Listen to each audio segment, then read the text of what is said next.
Okay, so guess we have to go all the way back down here now. I'm kind of scared. I'm kind of scared what the comments on the stream are gonna say now. Like after that kind of sidetrack with Funimation stuff. Well, at the moment, it's kind of silent. Oh. Okay. Of course, now that I say that...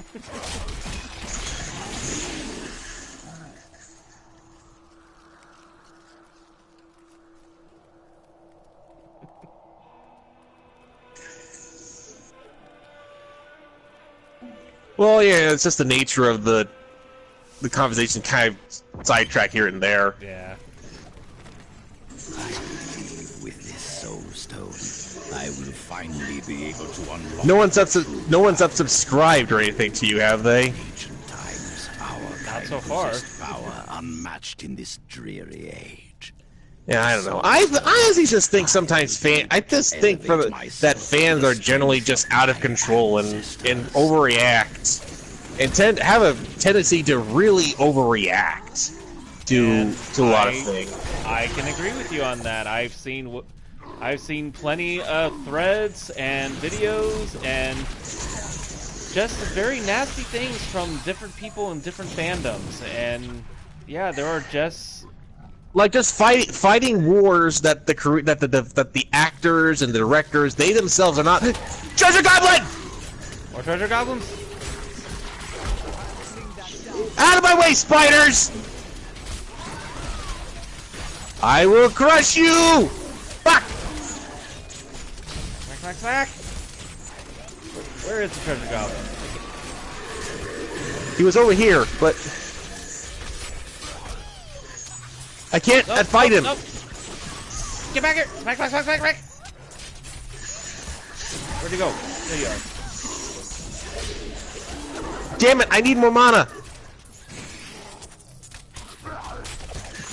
You will not stop!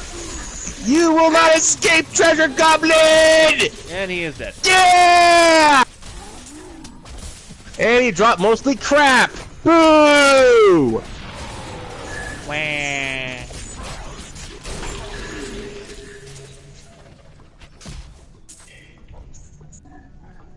But more gold to sell.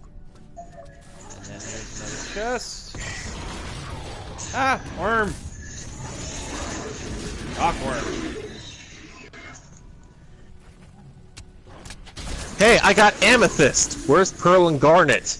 Alright? It's Steven! Oh, by the way, that tongue clicking just started making me think of Hereditary. I have yet to see that movie. I kind of want to.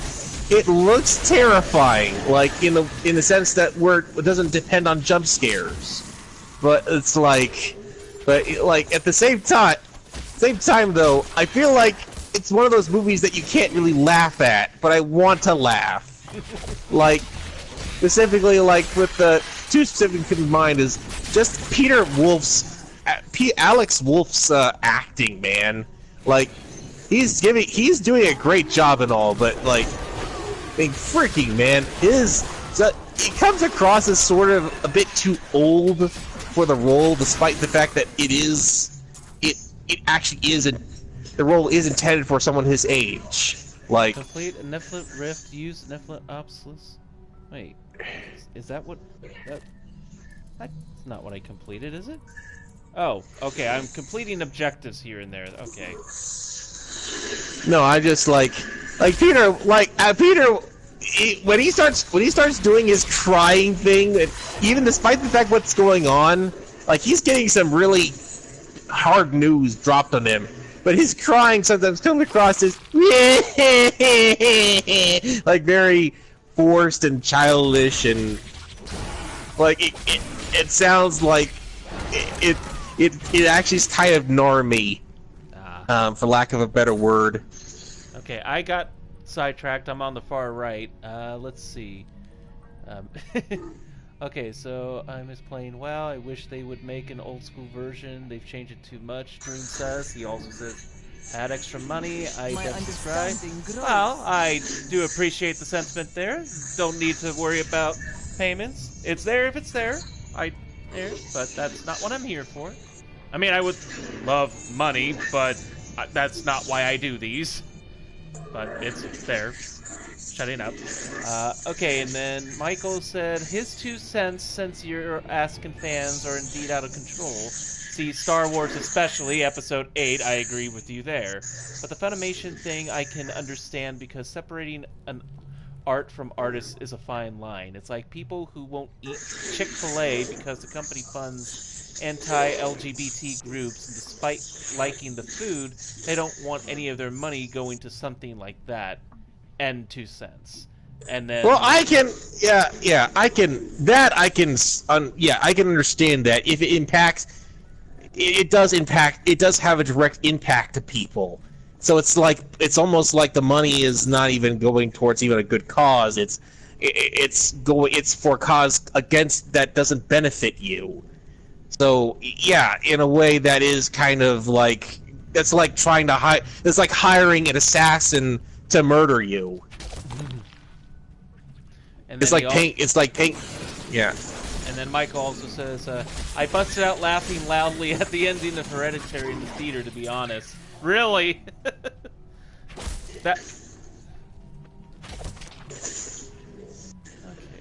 Well, it's like Peter is just like, wait, there's this one bit where he's like, you tried to kill me! You tried to kill me! And Tonic's like, I didn't you!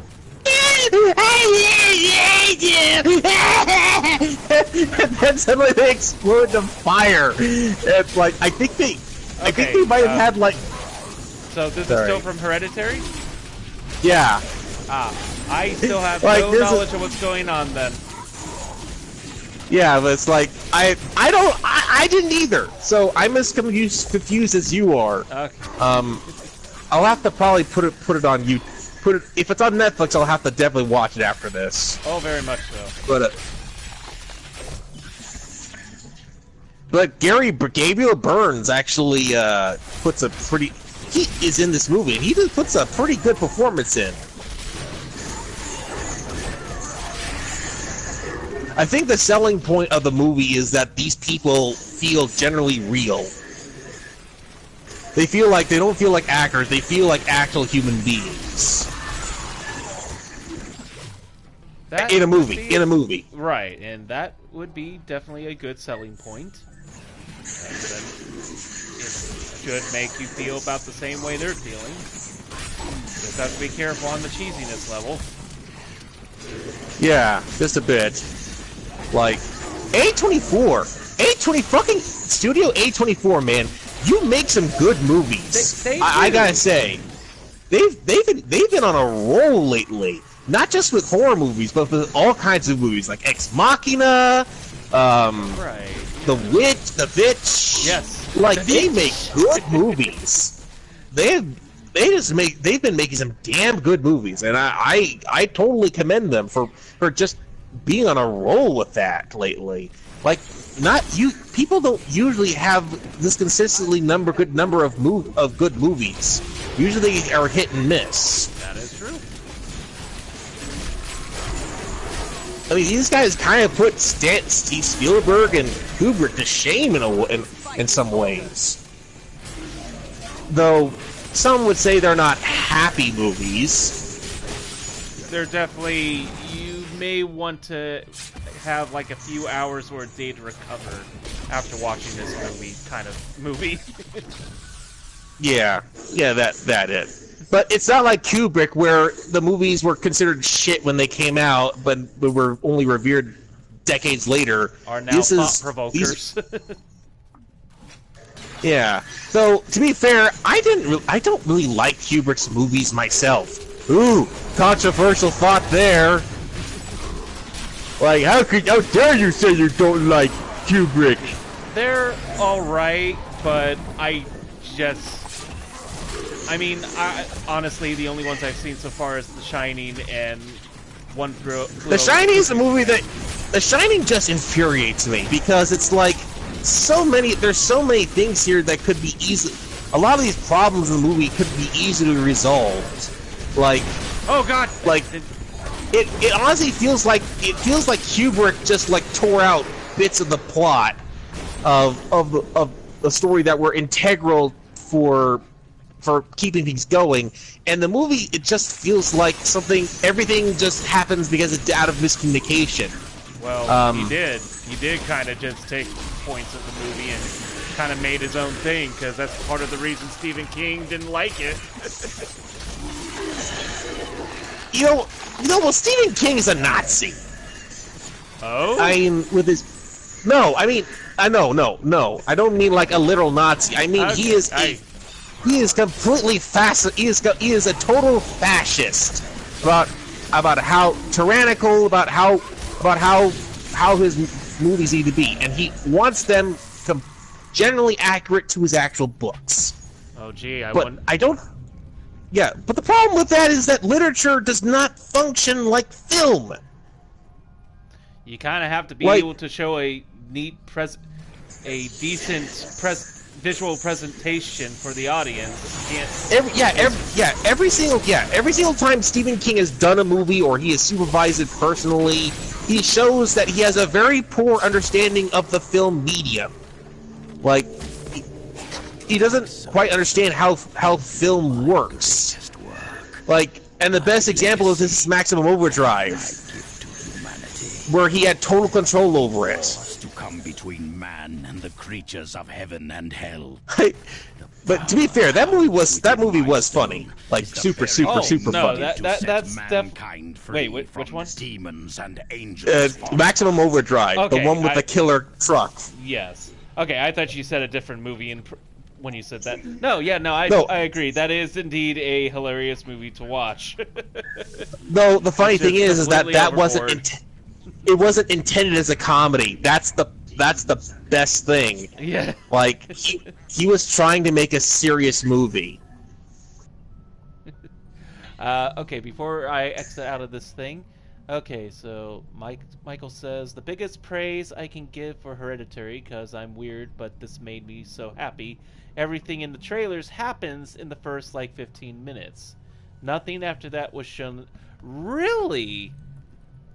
Most of the stuff in the trailers were only 15 minutes in? Wow, then I have no idea what's going to go on in that movie then. There was originally a 3-hour cut planned, but the studios pulled it because it was too much for the fans. Okay. Dream says, that just goes to show you. So what exactly is in the rest of the movie that was tolerable? Because the rest of the movie, by comparison, is fucking gentle compared to what the 3-hour cut had. I'm gonna try that here. I still want to keep. I'm kind of curious. I kind of want to see the original cut, but I guess we'll never know. Okay, no, I still like that right now. What's this one? Gain additional spirit. Okay, I'm gonna go with this one for now. We got here waves of light. No, this one's We'll do that. And then yikes. Okay. Each enemy hit with a third hit increases your damage. I like that. Sounds good. Okay, and as I was saying, Dream said The Shining is one of my favorite old school horror films. Guys are bringing up my childhood considering I'm only 18. Nice. And then Tyrek said to the Stephen King nominee, yeah, he's a neo-Nazi. He also said Maximum Overdrive. Oh, so you've never heard of the killer automotives that by a alien space virus that passes by Earth by a satellite or so, or I forget how it happens, but basically all the electronics goes haywire and goes on a killing spree, and some of the deaths are just hilariously ugh. It's a 90-minute movie that Stephen King himself directed based on one of his short stories, and he was basically drunk and high while directing it throughout the whole movie. And he was intentionally trying to create a terrifying, scary experience. Like he was intentionally trying to create one of the scariest experiences ever, and he wanted to supervise it personally because he was frustrated with the studios constantly not getting his work accurate to how they were in the books. Like he is completely he's extremely controlling over how his movies are handled. Which is something I can sort of understand that. I can sort of understand that stuff, but he cannot. But if his movies, but I also get that, like the people who make those movies, they make them the way they are because they understand that that some of the stuff that works in his books don't work in movies, so they have to take stuff out in order just to make way for the visual medium. Which is something that Stephen King still refuses to understand. So Stephen King can only really blame himself if he feels like his movies are 100% accurate to his books, but they still fail as films. Did you come back to the hidden camp, or did you go somewhere else? Yeah, I went back to the camp. I thought you did. No, I was checking my stuff, so I didn't see where you go. Oh, okay. Wait, I was talking about Tyrix says I was talking about representative Stephen King from Iowa being a neo-Nazi, not the author. Oh, there was a goof. Okay, interesting. Well, no, he's not. Well, I didn't say he was I didn't myself didn't say he was a neo-Nazi. I'm saying that Stephen King himself, when it comes to his work, is really controlling and like a soup Nazi, like usually when you use the term like soup Nazi or like like they usually refer to like very super controlling and tyrannical and like okay, let me phrase it differently. He's a fucking tyrant when it comes to his work. Like, he refers to have his stuff completely, very much accurate to how they are in. Okay, I feel I'm just repeating myself at this point. But I just hope I got my point across anyway. Let's see. But yes, Maximum Overdrive is a movie that involves a death by a soda machine shooting somebody with enough Diet Coke till they die, as well as quite a few other hilarious deaths. Even one dog actually gets killed by a toy police car flying into his mouth somehow. Yikes. I don't get it. Well, I mean, no, it's. Yeah, it sounds awful, but it's like, but then you got to figure out how the hell did the toy car even do that? The death makes no freaking sense.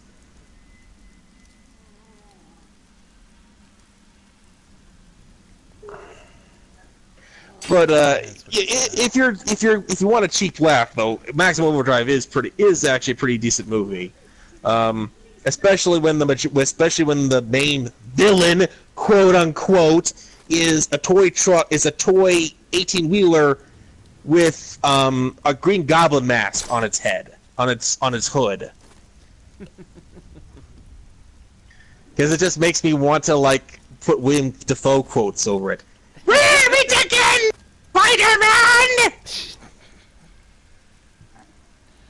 Okay, let's put some jewels on it. No, I said jewels. Put some jewels on it.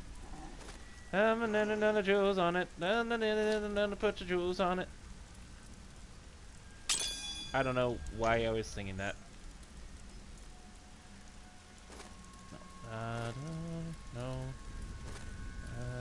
No. Okay. Is that what I'm wearing? I think that's what I'm wearing. That is also what I'm wearing. None of these. Damn.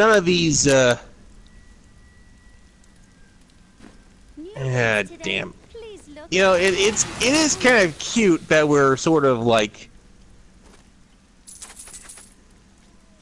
it is kind of cute how the banners sort of work, but you know, sadly the banners are universal. If you make alternate characters, you're gonna find that the banner is gonna remain the same for you for all of them. It's kind of unfortunate. And I don't even know if you're gonna linger on well after we're done with the campaign. I might linger on here, largely because this is kind of fun. I kind of want to see how far I can go and make this character like flat out broken. But admittedly I was only planning for us to do this as far as beating the campaign and stuff. And I know for a fact you're not one to get into the MMO routine of things, like even with Division and stuff. Admittedly, yeah.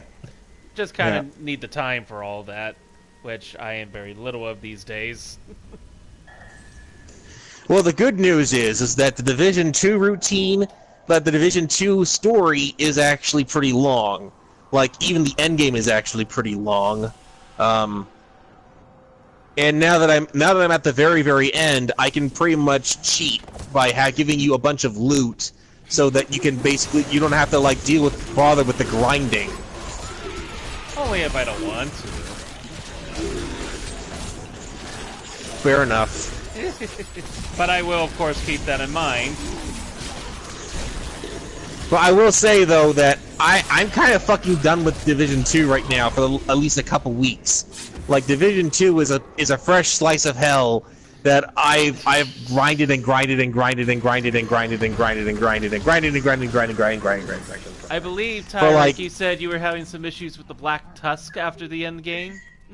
Each Crusader took an apprentice. When a Crusader fell, his apprentice would take his arm. Like, it's fun. It's really fun, but it's like it just takes it's just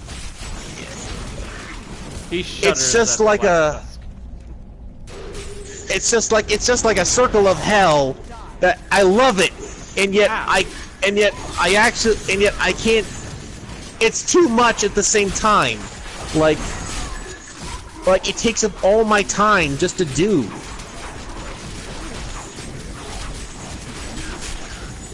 Like, I don't really want to commit this much time to a game when I have other priorities and stuff. Like, at least in one sitting, you know? Like, there are some, and I'm not the only one who has this, but there are some people who can't seem to escape it, and they go days without sleep, just doing it non-stop. No, I learned my lesson trying to get through Kingdom Hearts 3 a little while ago. Spent an entire day just trying to make progress. Stayed up way too late and only had like a few hours of sleep before I had to go to work. Nearly collapsed at work. That is not how I want to spend my days. Yeah. Never again. Yeah, exactly. Never doing that again. Yeah, exactly. This is sort of why I'm kind of scared. Like, this is honestly why I'm kind of taking a step back from Division 2. I just finished completing the Hardwired set. I completed the True Patriot gear set. I still got like one piece to go before I complete the last of the mint sets, but for now, I just gotta step back and do other things because that's about good. That's about a good thing. Destiny 2 is somehow the more sensible option. And that is something I never thought I'd fucking say. Like, I hear a treasure goblin. Where? I don't know. I heard it. There. I see gold. Okay, wait. I got... trying to catch up to you. I'm back here, treasure goblin. There you are. Yeah, we got you cornered now, bud. You ain't going nowhere. You're dead. Yeah! Spear. Oh no, that's just a dead body. That's a dead monster body. Each and every crusader was a warrior of rare strength. They had mastered the power of light, of weapon and shield, and of sight. Now, I will say that now that I'm about maybe 200 or so, maybe 300 hours in now, Division 2, I don't know how many hours I've gotten in it now. I will say that the, I really fucking like the hyenas in the game. The hyenas are probably my, like, they're like, unlike the Rikers, Oh, these by are the the way, I found the fun blood. kind of. Oh, did you? Yes. Oh, that's good. Well, let's just clear out this. Let's just clean out this dungeon anyway. Okay. I'm gonna go grab it at least before we forget. Before I forget. Good call. Oh, and while I do that, so Tyrek, you've been saying, I heard fascist and king in the same sentence and made an assumption. Gotcha. Yeah, I remember that scene, an automated M60 shooting up the gas station from our talk from Maximum Overdrive, and then said you nearly fell asleep on the line. Kind of an issue in the kitchen, needs espresso. I wish I had an FAL blueprint or one of its variants. That's my favorite rifle in Division 2. That and a high-level Patriot Ordnance P416. Oh, really? My favorite gun and my favorite assault rifle in Division 2 right now is the CTAR 21 or the military G36. SMG wise, I actually like the Vector SDR 45 ACP. Shoddy is definitely ACS 12. Rifle is SOCOM M1A. Either that or the SIG 76. And then marksman rifle is definitely the SOCOM SSR Mark 20. And sidearm wise, it's kind of hard to decide. I actually really like the double-barreled shoddy, but I also really like the X40. I also really like the, I don't know, whichever pistol sidearm I can actually fully customize and add all the little parts to it. Sidearms are really damn useful in Division 2, Tabby, by the way. Like, there actually is a use for them this time. Other than In just some a ways. Or last resort, I should say. No, not just a last resort. They actually do some really decent fucking damage. Like, they actually are a decent alternative.